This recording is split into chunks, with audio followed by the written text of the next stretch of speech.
welcome back to English Teacher Identity Construction class.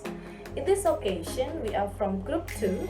We would like to present our understanding about last week's readings. So, please prepare yourself and enjoy the videos.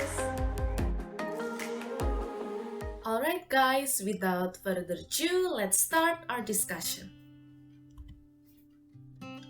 As we know, there are two articles that we are going to discuss today. The first one, on the left side, will be presented and discussed by me and Fiska. On the right side, it will be discussed later on by Pak Happy and Irene. As I'm in charge for the first article, here I'm going to explain three main points. The first one is conception of teacher identity. I will explain what is positional identity and also narrative identity. The second one, identity in practice. Here we will learn how teachers construct their relationship with parents. And the last one, the third one, is motivational filters. There are three motivational filters. The first one is utility, second is visibility, and the last one is relational filters. Now let's begin with the first topic about conceptions of teacher identity.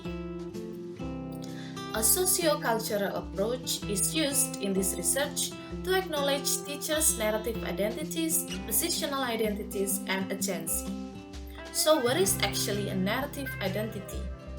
A narrative identity is an identity that someone has, which is derived from the story from their previous life experience. However, positional identities is their relative status in context to other people. And agency itself is the freedom that a teacher has in order to make choices. So in this research, teacher previous experiences navigating multiple identities shape how they engage in the work of teaching. Or in other words, in this research, we will learn how teachers' identities affect the way the teacher making choices. As you can see from the picture, I chose a picture of a Kurdish refugee mother because in this research we'll be mainly discussing about a refugee mother. So for example, we can know a refugee mother in relation to their positional identities.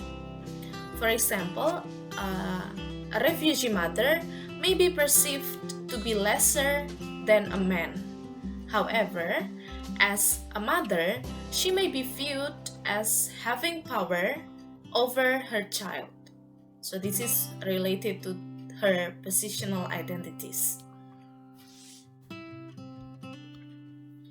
Now let's move to the second topic, identity in practice.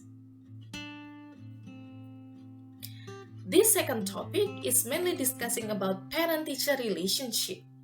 This research focused and investigated pre-service teachers. It is revealed from this research that pre-service teachers are sometimes unguided in communicating with the parents and the families of their students, which resulted to the relationship building practices which become fertile ground for exploring identities and prior experiences. Also, parent-teacher relationship becomes the reproduction of stereotypes and deficit assumptions, which leads to the unfair treatment of parents from non-dominant communities, especially when there is a huge gap of backgrounds between the teacher and the parents. Alright, there are 4 subtopics in this research. The first one is motivational filters, the second one simulation cycles, third one exercising agency over learning, and the last one implications and conclusion. The first one will be explained by me, and the rest later on will be explained by Fiska. Now let's move to the first subtopic, motivational filters. Motivational filters function as agentic tools that help teachers to decide what they want to learn as they negotiate who they are becoming as teachers. Or in other words, motivational filters help the teachers to make decisions about which practices they want to make. Actually, there are three motivational filters. The first one is utility filters. It is related to how useful the practice is. The second one, visibility filters, or how visible the practice is. And the last one is relational filters, or how trusted the promoter of a particular practice also possess a good teaching. Teachers' motivational filters also bring up an ideas of a good teaching that derive from the notions of students, the conditions of teaching, and also their own sense of teacher identity.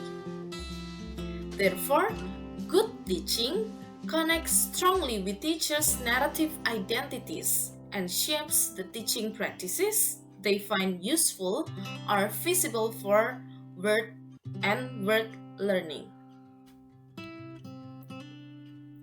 Alright guys, this is the end of my video presentation. But before we go to physical presentation, I would like to end this session by giving you a good quote from James Cameron, which said, "No significant learning occurs without a significant relationship."